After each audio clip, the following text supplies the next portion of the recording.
especially when you don't even know what the content is. But I suspect that's also automated. What an era, what a time we're living in. I think it sucks. Very frustrating. When we come back, Justin Trudeau's whole regime on the hot seat as his chief of staff testifies in front of that parliamentary committee looking into foreign government meddling in Canadian elections. Don't go away. Be right back. The New World Order. Government overreach. The Great Reset.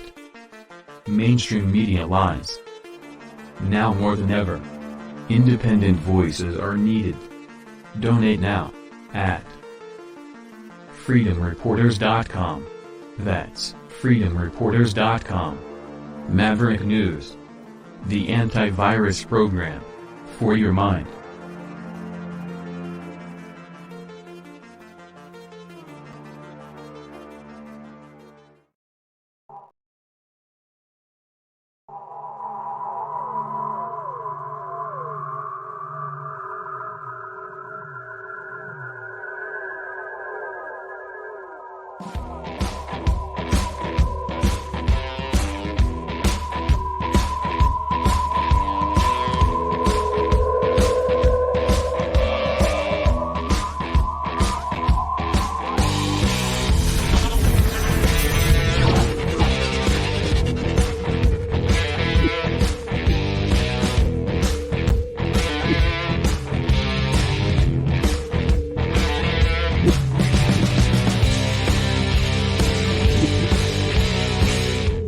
Maverick News. The world is watching.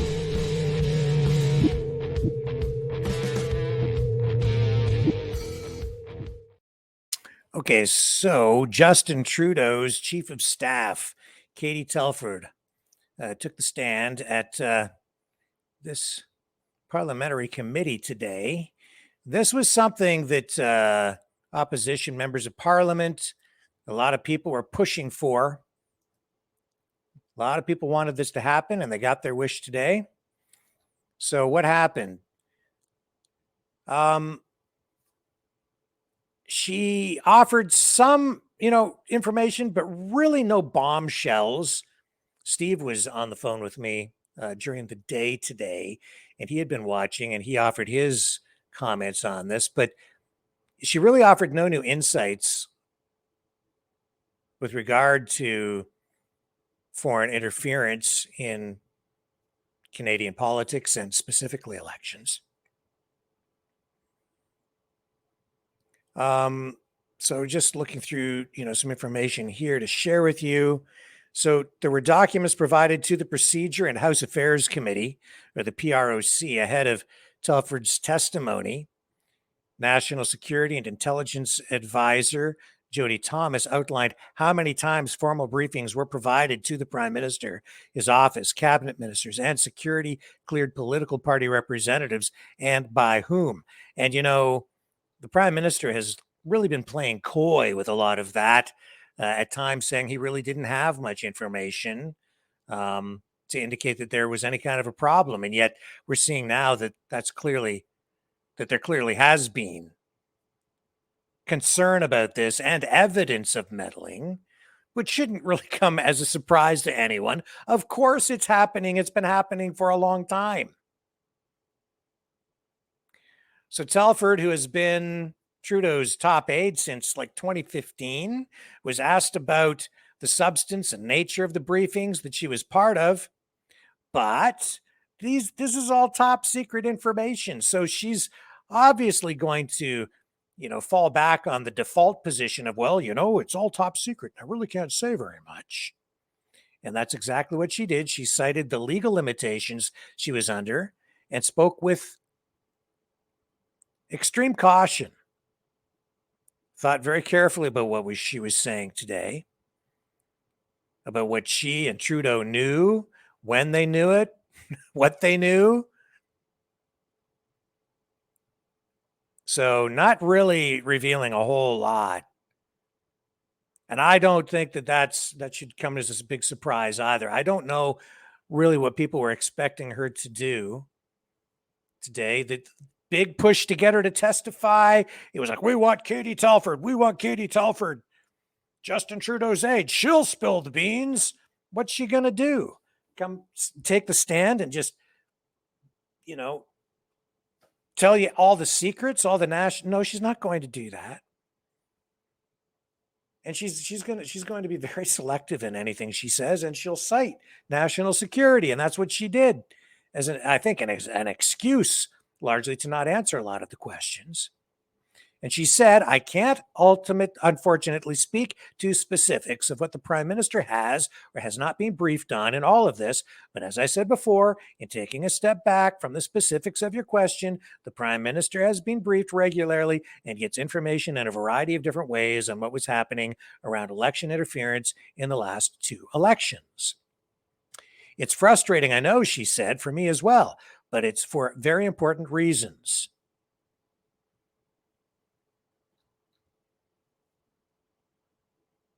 So she was asked about these things, whether she thinks a public inquiry is warranted. And she says she hopes Canadians can be patient and wait for the special rapporteur, David Johnston's determination. And it's up to him to decide if an inquiry into this issue is needed, whether leaks of Canadian intelligence information risk Canada's international reputation, to which she also said today that improper release of intelligence can put lives at risk, and that it's in Canada's national interest to keep this information protected. You see? She's got the shield up, the top secret shield. And on specific points reported by Global News regarding dates of certain briefings and allegations that the Chinese government funded at least 11 candidates in the 2019 election, she cautioned that some of the reporting on the topic, citing unnamed intelligence sources, either didn't add up or that the reports were just plain inaccurate. She said, quote, intelligence rarely paints a full, concrete, or actionable picture. So, bottom line, a lot of fanfare, a big push to get her to testify, a lot of hopes out there, high hopes that she'd reveal something or drop a bombshell or make a mistake and that Justin Trudeau would suffer the consequences. But she's pretty smart.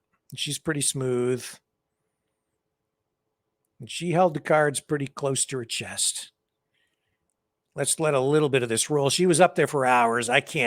We can't let a lot of this run tonight, but we will give you a little bit of this. I will just like to confirm that as part of the witnesses who we have asked to appear, campaign managers have been invited to a future meeting, and we do anticipate that meeting taking place in the month of April. Invitations have been sent out to the 4 names that we were provided. 1 has confirmed, and we're just pending responses from the other 3, and we hope to have those soon, and we'll share that information with all members as it becomes available. Monsieur Fergus. Mr. Fergus, you have the floor. Thank you very much, Madam Chair. And through you, I would like to thank Ms. Telford for joining us today. She's been speaking from the heart, and I appreciate the time that she's taking to answer our questions on national security. Ms. Telford, you mentioned in your statement something that, in my opinion, wasn't fully appreciated in many of the hyper-partisan discussions on the topic. When we are dealing with foreign interference, a large part of what needs to be done, the measures to be taken. Our U.S. viewers should be taking note of this stuff too. This is politicians. It would be completely inappropriate relevant to you for in more ways than you know to be informed. For example, CSIS I'll explain transmits why in a information to the moment. RCMP or the Federal Election Commissioner so that they can launch inquiries. And it is not up to politicians to direct investigations. Once again, it would be completely inappropriate. In your experience, do these organizations, do they already have cabinet permission to act and use the powers and tools that are available to them? I certainly believe so. This would be the kind of thing, again, that NSIRA, for example, or NSICOP, through their different purviews, could be making recommendations on if they did see any gaps. But they certainly, law enforcement and security agencies have a number of different authorities that they do not need, nor should they have prime minister or cabinet authorities in order to proceed on. So just to confirm, it's not up to the Prime Minister's office to direct the activities of the RCMP or of CSIS. Absolutely not. Not at all. Thank you. The director of CSIS also told this committee that the CSIS Act provides a number of tools for CSIS to investigate foreign interference activities, adding, and if I can just find the quotation here, it is, we investigate these allegations and we use all the tools at our disposal to try to better understand, characterize these activities, and reduce the threat where possible. Are you at all familiar with these tools? Yes. Are these, can you provide that are these tools, as far as you know, satisfactory?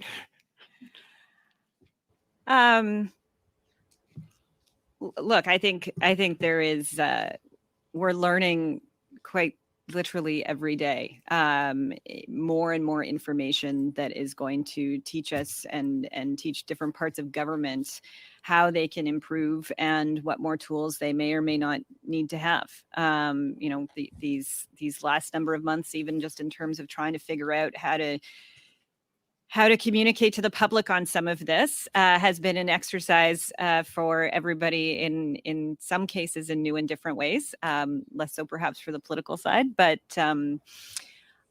I think the tools have been used more than they ever have before, is my understanding. And I think you heard that from David Vigneault when he was here as the CSIS director. And agencies are talking to each other regularly, and they brief up regularly to ministers, to prime minister, to each other. And it's because this has been, as I said, while it's not a new threat, it is a evolving one. And obviously, as one of the other members here said, you know, there's been a lot of events in the last number of years. So whether it was, you know, misinformation and disinformation being spread during COVID, which was talked about in one of the, I think it was the NSICOP reports, whether it's talking about election foreign interference attempts, whether it's looking at businesses, as I mentioned in my opening statement, and the minister from innovation was looking at, actually he made changes earlier on within the last number of years on that front. Like, I think the government has to continue to keep evolving and adapting as we learn about these threats. I appreciate that. If I can sneak in one last question. The Foreign Affairs Deputy Minister, David Morrison, told this committee that the cabinet directive on the protocol states very clearly that whenever national security agencies become aware of an interference, they must consider all options to effectively address the interference.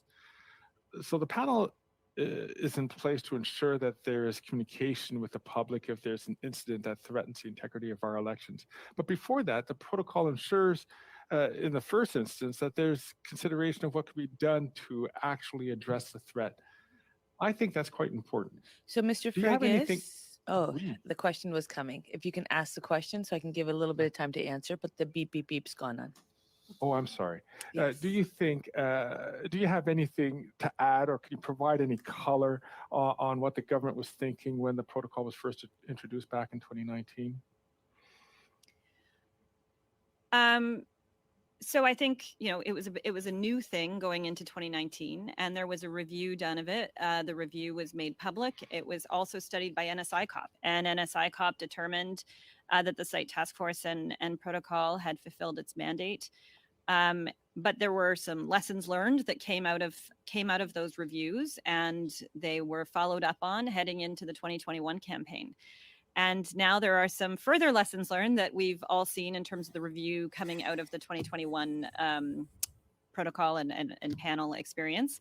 One of those areas actually is in communications and figuring out how we, you know, going to an earlier member's comments around instilling trust in Canadians and ensuring we're always building trust with Canadians and institutions. That's one of the areas that it talks about needing to be worked on. And I think, you know, a great area a great area for parliamentarians to really give some advice on as well. Thanks, Ms. Telford. Thank you, Madam Chair.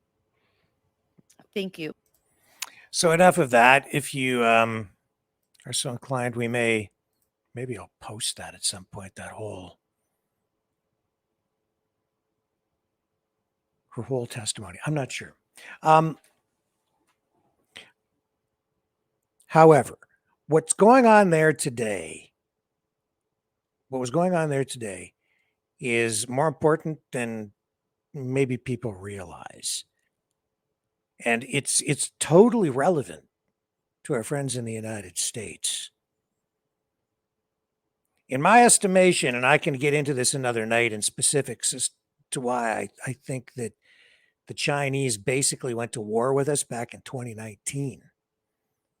Around 2019, there was a speech given in China by a military leader at that time, kind of outlining the whole plan. And it's a plan that wages war. It's fifth generation warfare. And no wonder they're at war with us. Look at what we've been doing. Look at what's going on in Ukraine. We're living in a different world, and it was the time of Trump and the Chinese at the time. They were not happy with the Trump administration because Trump was taking America back to a time when, he was making America great again.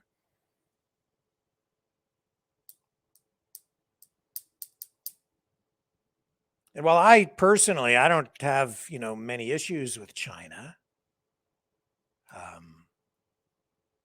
there's absolutely conflict there. And we'd be kidding ourselves if we were telling ourselves otherwise. Of course, we're at war with them. By default in Canada, we're at war with them because we're aligned with the U.S. We're in a conflict with Russia. Russia's aligned with China. They saw this coming years ago. Anyway, we're engaged in a new kind of warfare. Economic warfare, digital warfare, psychological warfare, propaganda, psyops. And China has chosen to also try to inject or assert influence in other countries, not with bombs, but through economic might, economic cooperation, investment.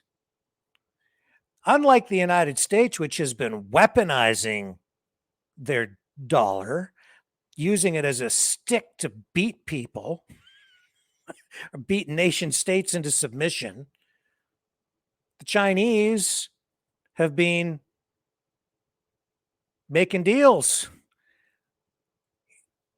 giving people money, giving universities money, giving politicians money. They just go around and buy stuff. And they can do it because our idiot business leaders and politicians and bureaucrats for decades have been outsourcing the work, sending all the manufacturing over to China. Now we're totally dependent on them. We don't have the capacity here, the industrial capacity to even sustain ourselves. We have to import all of our stuff from China now. We're in debt. They have all the money. And why? Corporate greed, basically. And the Chinese have basically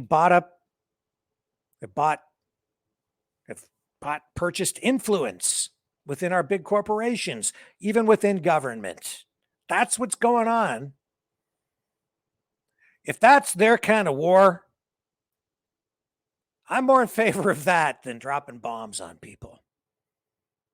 Now,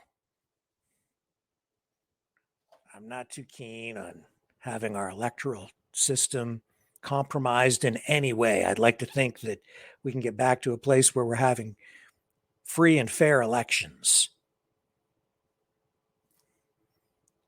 But you can influence elections in a wide variety of ways. And that is basically information warfare. That's what they're engaged in. And they're engaged on these other levels as well. And that's what's happening. And that's what they're discussing.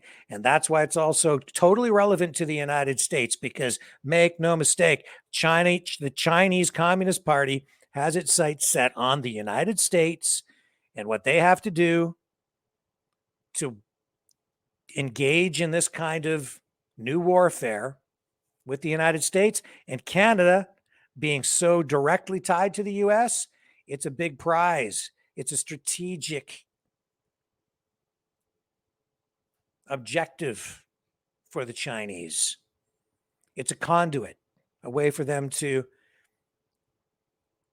assert themselves against the United States in this new kind of war. Talk about getting right up on somebody's doorstep. They're right into the US, and the US is right into them. Everybody's into everybody, man, online. It's being fought, this war. It's being fought largely online. That's why I'm a keyboard warrior. You know, I keep hearing things like that from the freedom fighters, the freedom fighter leaders, the pseudo whatever. You're just a keyboard warrior. How come you're not out here waving your flag? Because you know what, man? This is way more powerful if you know how to use it. But I'm not working for any particular government or nation state or any particular politician. I'm, like I said at the beginning of this program, I'm on the journalism side. And I'm pretty old school. My old habits are hard to break. I'm devoted to truth. The pen is mightier than the sword. So I'll be a keyboard warrior all day long. And the more I type, the closer I get you to the truth. That is my pledge.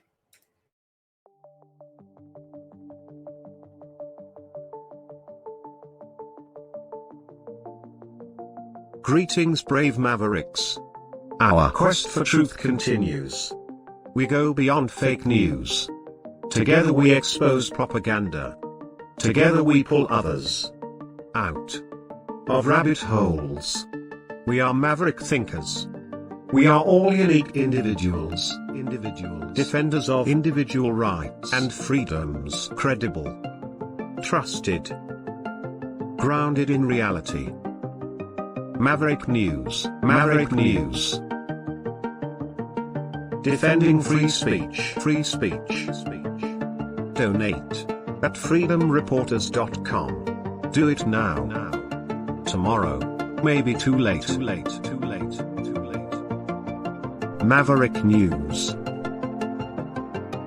The world is watching.